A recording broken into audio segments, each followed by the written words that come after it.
Okay, so if this all sounds weirdly conceptual, let's take a look at a few specific examples. One that's widely recognized is that the basilisk's giant eyes aren't actually their eyes. If you take a closer look, you can see the real ones.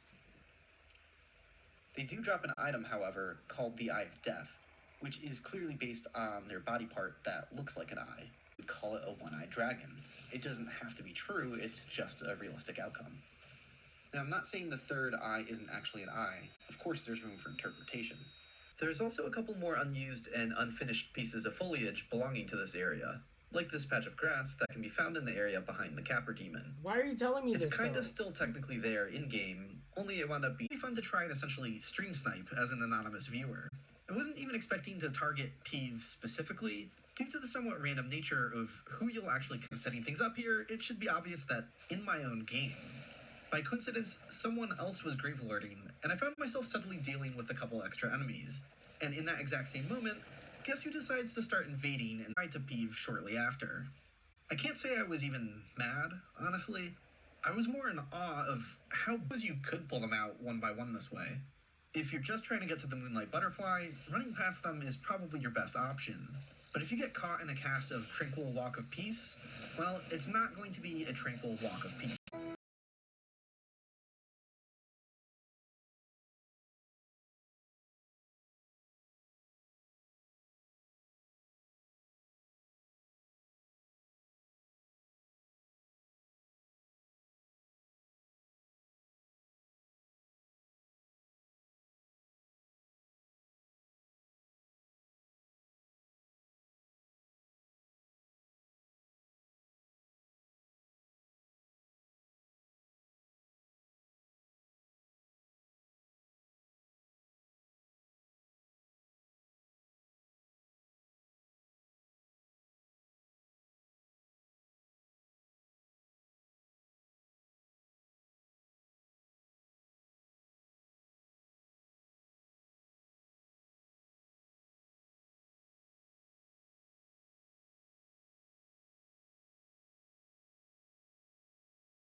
Here we go again! Cupcakes in the sky are clouds! Here we go again! Yes, are clouds! Here we go again! Yes, here we go again! Here we go again! Here we go again! Yes, how did he get so British there? Here we go again! Yes, which child is it? Gets to warm my bones. Which child is it? Paul Simon.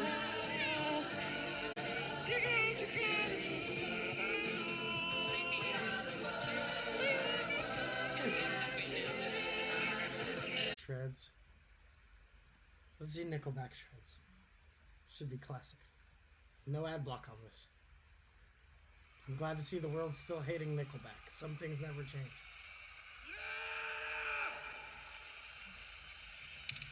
Shut up! I'm trying to talk! It's wonderful for all of you for me to be back in your town, if you know what I'm saying. All right! You guys, don't screw this up for me, all right? All right, now this is a song we wrote about 5 minutes ago. Wrote 5 minutes ago before the concert, so we're gonna play it for you. You guys know the words. Keep your mouth shut so we can sing it. It's called phonograph. Shut up!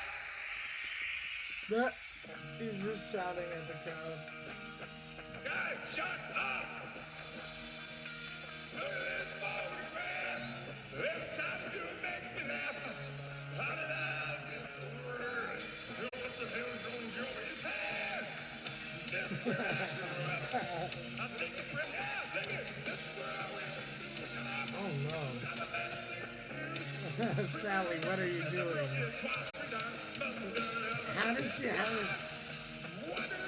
How is she moving like that?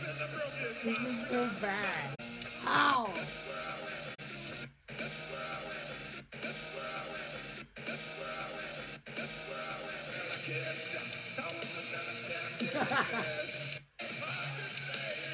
They committed to the whole song too. Oh my god. It was, oh god. Disturbed Shreds. This is 4.5 minutes.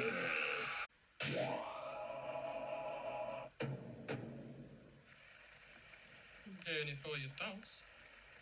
I hate Brenda, and a bad guy hit me in the shin, and I peed all in my pants. From both this train wreck of a game and Assassin's Creed Shadows, which just is the most vile bastardization of Japanese history we could have possibly seen from the company. It seems like the DEI agenda has just snaked its way too far into most of these companies that are producing AAA video games at this juncture. And now the censorship begins. This is an absolutely crazy thing, as a bunch of reviewers and the like were given hours of gameplay by the company. They flew them out, they tried to court them, they got them playing the game, and they all went up there to try to go make their reviews. You can already see that some of the people out there are talking, even IGN, as I reported yesterday, was out there like giving backhanded compliments to the game, being like, oh, it's a jack of all trades, a master of none. You know, that doesn't bode well for things as it goes forward. And so now videos are getting pulled, censorship's happening, because the developers who, you know, they give you access if you give them positive reviews. That's how it works these days. And they just don't want any criticism, it appears to me. We'll look into this news in just a moment. My name's John Delarose, everybody. I am here. We've taken the Star Wars video offline. Not because we wanted to sweep something under the carpet or anything, but because it should have never been published and we don't want it on the channel. We'll talk a bit more about this on the next PIAcast. I'm sorry. The intermediary agency, not Ubisoft, asked for a lot of changes, especially to the wording at the beginning. Since I personally thought the game was really cool, I didn't see it as a big problem. This was a huge miscalculation. So they're even with people who are saying positive things about their game, wanting it worded differently. I mean, this is crazy. Like trying to control reviewers to this regard is like I've never seen anything like this. But if this is going on in the video game industry, you got to think about, like, you know, the disparity between reviews on like Rotten Tomatoes by these pro reviewers and then the audience reactions. They'll claim it's review bombing by the audience that just didn't like it and didn't tune in, but perhaps these people are getting controlled by Disney, being told what to write on the mainstream reviewer side. It wouldn't surprise me. And this is just more validation that this stuff is happening from companies behind the scenes. It added, sorry, you don't have to pre-order a game, of course. You can buy whatever you like with your money. I enjoyed the version I was shown. The process beside it was for the, I don't know, I'm sorry we didn't print more against it. Let ourselves be beaten wide open. Sorry for that. As for the wording in the opening of the video, a source was able to view the video before it was taken down. They encouraged viewers to pre-order the game and shared that he liked the game. So very weird. Video game developers working with third parties trying to dictate positive sentiment is not unheard of. YouTuber Total Biscuit saw his review of Wild Game Studio copyright struck by developer after they previously supplied him with a review code. However, they did not like his negative review trashing the game. He explained, and this is back in 2013, this, you know, Gamergate 1 days, guys. Long story short, Negative dev sends code used to game. make critique, dev dislikes critique, dev abuses system to censor critique. So, like I said, I think this is kind of more par for the course at this point. Since 2013, companies have gotten more tightly controlled about their messaging, not less. Companies have gone out there demanding more out of these reviewers, out of these journo websites than ever before. You can see it in the way that a lot of this stuff's reported and how it's covered. You can see it in the way that they're trying to cover up the fact that this character is just ugly to look at.